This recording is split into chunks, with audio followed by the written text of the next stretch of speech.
Hi there, hope you're having a good day. Welcome back to another video. Today we'll be talking about the Adidas DON Issue 5.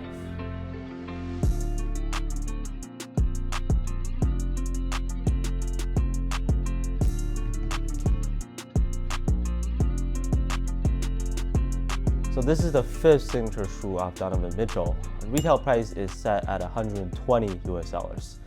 Out of all the current Adidas signature lines, the DON issues have always been the least exciting to me, but they're usually gonna end up going for a nasty sale. I got a pair of 4s for like 70% off, so that's good for laters. And this time they changed up the flat and chunky look to go with sort of like a futuristic, also classic style at the same time. Actually, coming down a rating out of 10 just for how it looks, I'll give it a 9 out of 10.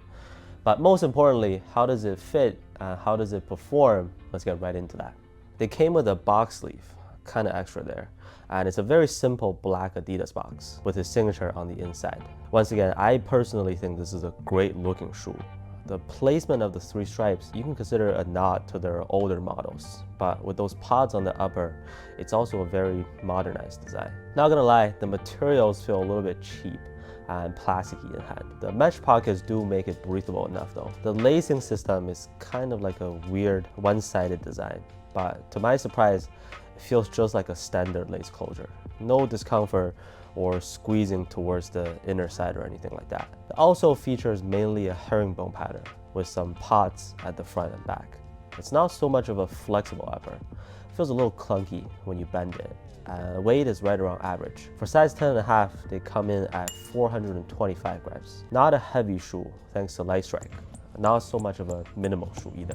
As to how the DON Issue 5 performs, the cushioning setup, I'll probably put it as slightly below average. The good thing about having Light Strike as the tech is that it doesn't add too much weight to the midsole. So you can maintain a fairly good speed without having a shoe that's too bottom heavy. However, for softness and responsiveness on feet, this won't be able to compare against setups that have boosts in the heel like the Harden Volume 7, Bounce Pro like the Dame 8, or the Trae Young 3 is also bouncier. Plus, landing and transitioning from front to back just aren't very smooth in these. So yeah, not great cushion, but traction is excellent.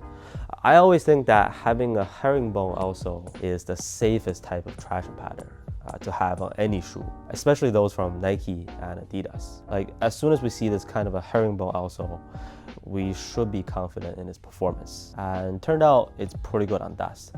Great on a clean court, obviously. I haven't used it outdoors, but based on how the rubber feels in hand, they should be fine. I did find the DON Issue 4 to be very durable. With the fit, I think going true to size is the most ideal option. You definitely don't need to size down.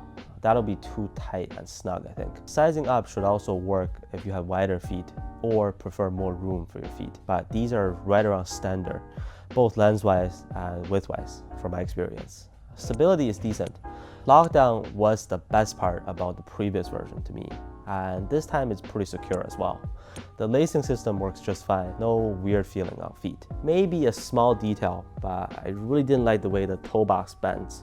Well, the upper in general just doesn't conform to your movements very nicely, so please keep that in mind. Overall, again, I really like how they look, but performance-wise, there was just nothing impressive, to be honest. I'll put it as a B-tier shoe. Cushion is a little lackluster. Comfort is just so-so, but traction works very well. Another way of thinking about it, at the same price of 120 bucks, I can name you like 3 to 4 shoes that are just better and more fun to play in. 2-way V3 and 2-way V4, 808 3, Luka 2, I forgot if it was 120 or 130. I guess D.O.N also. But yeah, let me know how you feel about the DON Issue 5 down in the comments. Thank you so much for watching, and I'll see you on the next one.